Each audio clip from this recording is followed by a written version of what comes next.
साधारण 2 वर्षापूर्वी मे महिन्यात मी आणि माझ्या मामाचा मुलगा सिनेमा पाहून रात्री साधारण 12 वाजता घरी येत होतो. पौर्णिमा होती त्या रात्री. आमच्या मामाच्या एरियामध्ये आल्यावर अचानक गार वारा सुटला. एवढ्या वाऱ्यात गाडी चालवणं जरा धोक्याचं होतं, म्हणून आम्ही थांबायचा विचार केला. आमच्या मामाच्या एरियामध्ये जुना वाडा आहे, तो 30 वर्षापासून बंद आहे. आम्ही तिथे बाईक लावून बसलो. त्या वाड्यातून आम्हाला एक बाई येताना दिसली. तिने पांढरी साडी घातलेली होती आणि आश्चर्याची गोष्ट म्हणजे तिच्या डोक्यातून रक्त येत होतं.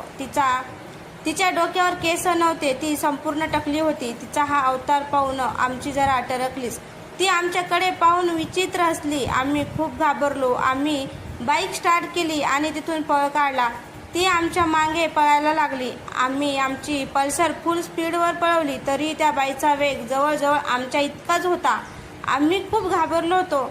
त्या स्त्रीने आमच्या घराच्या फाटकापर्यंत आमचा पाठलाग केला आणि फाटकावर येऊन ती थांबली. आम्हाला रात्रभर झोप नाही आली. मी ही गोष्ट माझ्या आईला सांगितली.